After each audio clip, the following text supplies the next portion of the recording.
We are here to frighten and disturb. But before we do that, I'd like to thank our Patreons.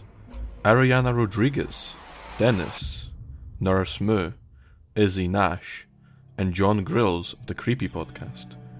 We appreciate any help we can get, and try to give back as much as we can. And now, listen at your own discretion. You must be either mad or insane to seek out this godforsaken place. But since you're here, I guess I can show you the nest of horrors. Don't fall in.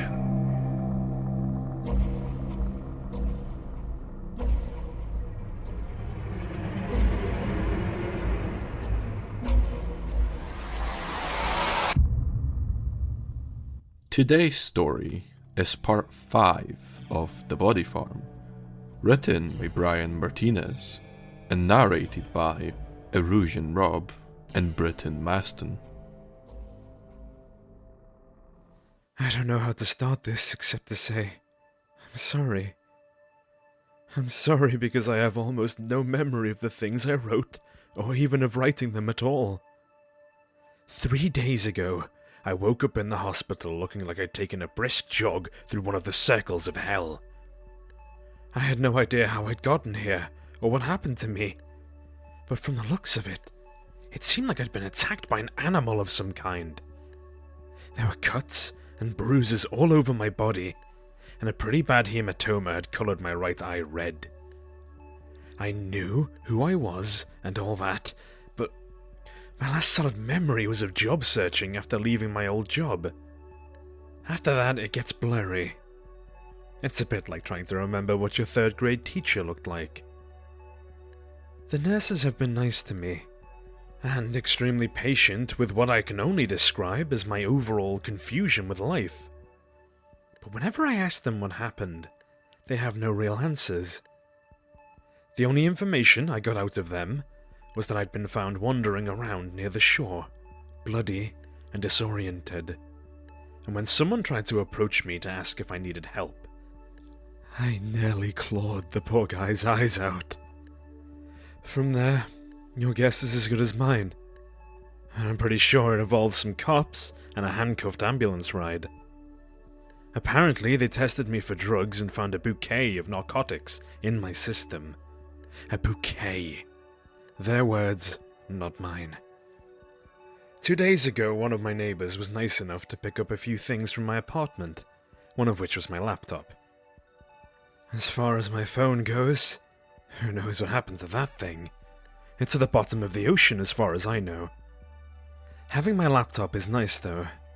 I use it to kill time while I wait to get out of the hospital, and also to send my mother an email telling her I was okay.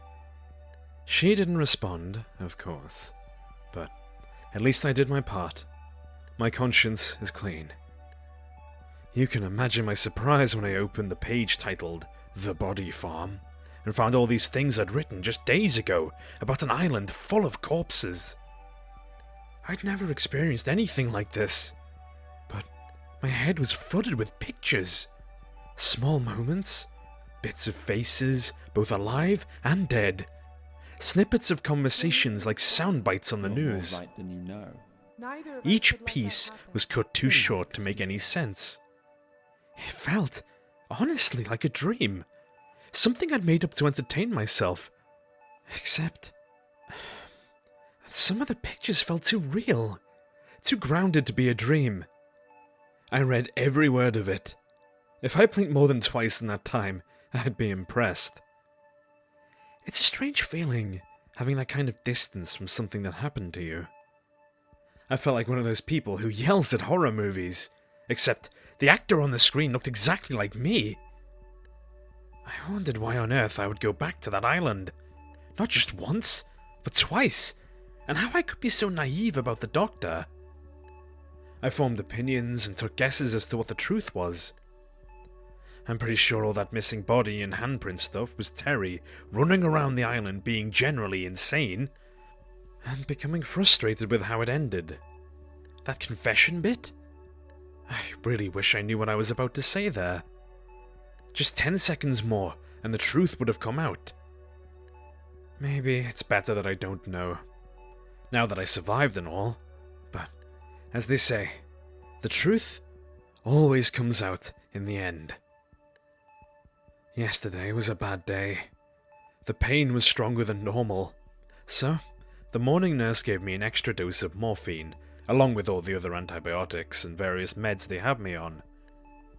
It helped to dull the pain, but with it the rest of me was dulled too. The whole day felt like I was being held under warm water, watching the bodies float past, never quite close enough to touch them.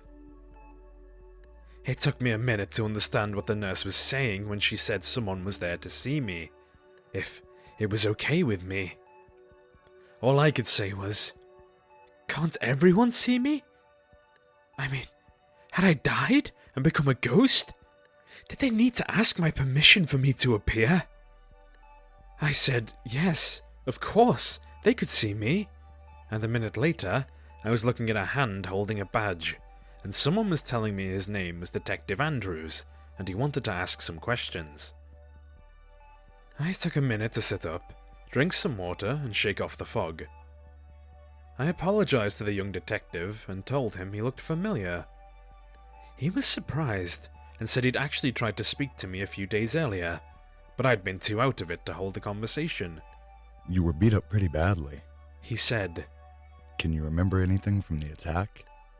So it's true. I was attacked. That's what it appears. That's why I'm here. Do you have any reason to think otherwise? I told him I was pretty sure I was attacked, but I was having a hard time sorting out exactly what it was that had attacked me. He could tell I was holding out on him. I don't want to force you to relive a traumatic event, he said. But if you know something you're not telling me, I have to insist for the sake of the investigation.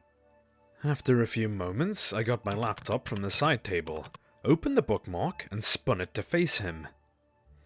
You have to read the whole thing, I told him. He looked confused, but he agreed. A little while later, he closed the laptop and handed it back to me. You can't actually believe this. I'm not sure what I believed. I told him, but a few facts remained. 1. I had been attacked by someone or something incredibly violent. And 2. Some of my memories coincided with the events in the story. He was skeptical, but he said he would look into it on the off chance that parts of the story were based on real events I had distorted. The brain has a funny way of taking creative licenses, he said. Before he left, I gave him all the details I could drum up, and told him his best bet was tracking down some of those interns who had worked on the island. He told me I was better off not sharing the story with anyone else, including strangers on the internet, for the sake of the investigation. I assured him I had no interest in having people look at me like I was sick in the head, especially when I told them a murderous doctor and a girl with a ghost brother were trying to kill me. I told him that included strangers on the internet. Obviously, I was lying about that part. This morning, the phone by the side of my bed rang. It was Detective Andrews saying he'd found Dr. Christiansen's name attached to the island, but that the university had cut ties with the doctor a number of months ago. He went on to say that records of the interns who had worked on the body farm were sloppy at best. As of yet, he'd had no luck tracking any of them down. But it got better.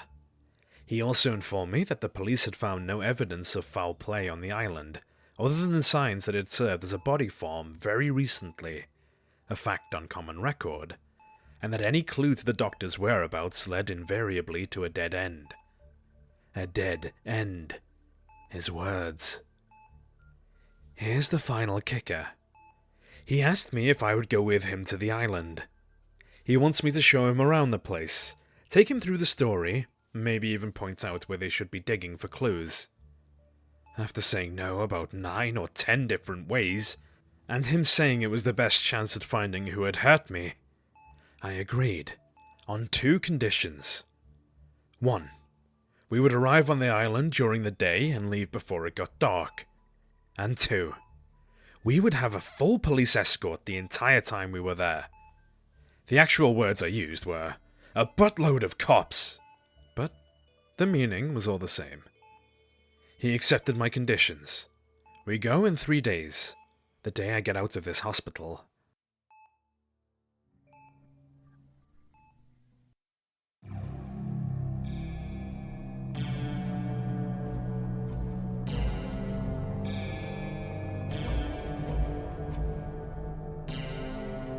Hope you enjoyed this episode and will join us for more.